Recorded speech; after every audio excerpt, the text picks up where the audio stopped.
2. Place: the rented mud premises at Belur, year 1898. Today, Swamiji is to perform a sacrifice and install Sri Ramakrishna on the site of the new mutt. The disciple has been staying at the mutt since the night before, with a view to witnessing the installation ceremony. In the morning, Swamiji had his bath in the Ganga and entered the worship room.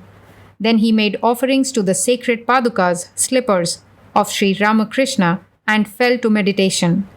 Meditation and worship over, preparations were now made for going to the new mutt premises. Swamiji himself took on his right shoulder the ashes of Sri Ramakrishna's body, preserved in a copper casket, and led the van.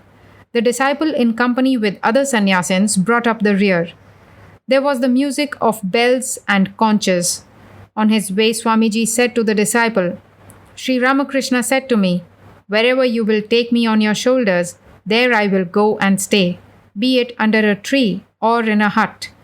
It is therefore that I am myself carrying him on my shoulders to the new mutt grounds. Know it for certain that Sri Ramakrishna will keep his seat fixed there for the welfare of many for a long time to come." Disciple: "When was it that he said this to you?" Swamiji, pointing to the sadhus of the mutt: "Didn't you hear from them? It was at the Kosipur garden." Disciple: "I see. It was on this occasion, I suppose, that the split took place between Sri Ramakrishna's sannyasin and householder disciples regarding the privilege of serving him." Swamiji: "Yes, but not exactly a split. It was only a misunderstanding, that's all. Rest assured that among those that are Sri Ramakrishna's devotees and have truly obtained his grace, there is no sect or schism, there cannot be they householders or sannyasins. As to that kind of slight misunderstanding, do you know what it was due to? Well, each devotee colors Sri Ramakrishna in the light of his own understanding, and each forms his own idea of him from his peculiar standpoint. He was, as it were, a great sun, and each one of us is eyeing him, as it were, through a different kind of colored glass and coming to look upon that one sun as party-colored. Of course, it is quite true that this leads to schism in course of time. But then, such schisms rarely occur in the lifetime of those who are fortunate enough to have come in direct contact with an avatara. The effulgence of that personality, who takes pleasure only in the self, dazzles their eyes and sweeps away pride, egotism, and narrow-mindedness from their minds. Consequently, they find no opportunity to create sects and party factions. They are content to offer him their heart's worship, each in his own fashion." Disciple: "Sir, do the devotees of Avatara then view him differently, notwithstanding their knowing him to be God? And does this lead the succeeding generations of their followers to limit themselves within narrow bounds and form various little sects?" Swamiji: "Quite so. Hence, sects are bound to form in course of time. Look, for instance, how the followers of Chaitanya Deva have been divided into 200 or 300 sects, and those of Jesus hold thousands of creeds. But all those sects without exception follow Chaitanya Deva or Jesus, and none else." Disciple: "Then perhaps Sri Ramakrishna's followers too will be divided in course of time into various sects." Swamiji: "Well, of course. But then this mutt that we are building will harmonize all creeds, all standpoints. Just as Sri Ramakrishna held highly liberal views, this mutt too will be a center for propagating similar ideas. The blazing light of universal harmony that will emanate from here will flood the whole world." While all this was going on, the party reached the mutt premises. Swamiji took the casket down from his shoulder, placed it on the carpet spread on the ground, and bowed before it, touching the ground with his forehead. Others too followed suit. Then Swamiji again sat for worship. After going through puja, worship, he lighted the sacrificial fire, made oblations to it, and himself cooking payasa, milk rice with sugar, with the help of his brother disciples, offered it to Sri Ramakrishna. Probably also he initiated certain householders on the spot that day. All this ceremony being done, Swamiji cordially addressed the assembled gentlemen and said, "Pray today all of you, heart and soul, to the holy feet of Sri Ramakrishna, that the great avatara of this cycle that he is, he may, for the welfare of the many and for the happiness of the many, Bahujana Hitaya Bahujana Sukhaya, reside in this holy spot from this day for a great length of time, and ever continue to make it the unique center of harmony amongst all religions. Everyone prayed like that with folded palms. Swamiji next called the disciple and said, "None of us, sannyasins, have any longer the right to take back this casket of Sri Ramakrishna, for we have installed him here today. It behoves you, therefore, to take it on your head back to Nilambar Babu's garden." Seeing that the disciple hesitated to touch the casket, Swamiji said, "No fear, touch it, you have my order." The disciple gladly obeyed the injunction, lifted the casket on his head, and moved on. He went first, next came Swamiji, and the rest followed. Swamiji said to the disciple on the way, "Sri Ramakrishna has today sat on your head and is blessing you. Take care, never let your mind think of anything transitory from this day forth." Before crossing a small bridge, Swamiji again said to him, "Beware now, you must move very cautiously." Thus all safely reached the mutt and rejoiced. Swamiji now entered into a conversation with the disciple, in the course of which he said, "Through the will of Sri Ramakrishna, his Dharma Kshetra, sanctified spot, has been established today. A 12 years' anxiety is off my head. Do you know what I am thinking of at this moment? This mutt will be a center of learning and spiritual discipline. Householders of a virtuous turn like yourselves will build houses on the surrounding land and live there, and sannyasins, men of renunciation, will live in the center. While on that plot of land on the south of the mutt, buildings will be erected for English and American disciples to live in. How do you like this idea?" Disciple: "Sir, it is indeed a wonderful fancy of yours." Swamiji: "A fancy do you call it? Not at all. Everything will come about in time. I am but laying the foundation. There will be lots of further developments in future. Some portion of it I shall live to work out. And I shall infuse into you fellows various ideas which you will work out in future. It will not do merely to listen to great principles. You must apply them in the practical field, turn them into constant practice. What will be the good of cramming the high-sounding dicta of the scriptures? You have first to grasp the teachings of the Shastras and then to work them out in practical life. Do you understand? This is called practical religion." Thus the talk went on and gradually drifted to the topic of Shankaracharya. The disciple was a great adherent of Shankara, almost to the point of fanaticism. He used to look upon Shankara's Advaita philosophy as the crest of all philosophies and could not bear any criticism of him. Swamiji was aware of this and, as was his wont, wanted to break this one-sidedness of the disciple. Swamiji: "Shankara's intellect was sharp like the razor. He was a good arguer and a scholar, no doubt of that, but he had no great liberality. His heart too seems to have been like that. Besides, he used to take great pride in his Brahmanism. Much like a southern Brahmin of the priest class, you may say. How he has defended in his commentary on the Vedanta Sutras that the non-Brahmin castes will not attain to a supreme knowledge of Brahman. And what specious arguments! Referring to Vidura, he has said that he became a knower of Brahman by reason of his Brahmin body in the previous incarnation. Well, if nowadays any Shudra attains to a knowledge of Brahman, shall we have to side with your Shankara and maintain that because he had been a Brahmin in his previous birth, therefore he has attained to this knowledge? Goodness! What is the use of dragging in Brahmanism with so much ado?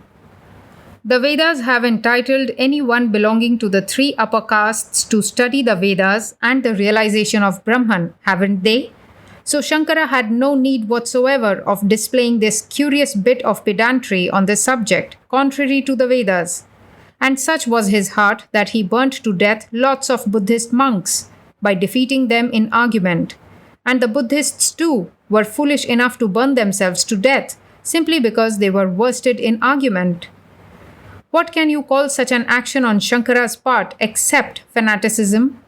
But look at Buddha's heart, ever ready to give his own life to save the life of even a kid. What to speak of Bahujana Hitaya, Bahujana Sukhaya, for the welfare of the many, for the happiness of the many. See, what a large heartedness, what a compassion. Disciple. Can't we call that attitude of the Buddha too another kind of fanaticism, sir? He went to the length of sacrificing his own body for the sake of a beast. Swamiji. But consider how much good to the world and its beings came out of that fanaticism of his. How many monasteries and schools and colleges, how many public hospitals and veterinary refuges were established, how developed architecture became. Think of that. What was there in this country before Buddha's advent? Only a number of religious principles recorded on bundles of palm leaves, and those too known only to a few. It was Lord Buddha who brought them down to the practical field and showed how to apply them in the everyday life of the people. In a sense, he was the living embodiment of true Vedanta. Disciple. But sir, it was he who, by breaking down the Varnashrama Dharma, duty according to caste and order of life, brought about a revolution within the fold of Hinduism in India. And there seems to be some truth also in the remark that the religion he preached was for this reason banished in course of time from the soil of India. Swamiji. It was not through his teachings that Buddhism came to such degradation. It was the fault of his followers. By becoming too philosophic, they lost much of their breadth of heart. Then gradually the corruption known as Vamachara, unrestrained mixing with women in the name of religion, crept in and ruined Buddhism. Such diabolical rites are not to be met with in any modern tantra. One of the principal centers of Buddhism was Jagannatha or Puri, and you have simply to go there and look at the abominable figures carved on the temple walls to be convinced of this. Puri has come under the sway of the Vaishnavas since the time of Ramanuja and Sri Chaitanya. Through the influence of great personages like these, the place now wears an altogether different aspect. Disciple. Sir, the Shastras tell us of various special influences attaching to places of pilgrimage. How far is this claim true? Swamiji. When the whole world is the form universal of the eternal Atman, the Ishvara, God, what is there to wonder at in special influences attaching to particular places?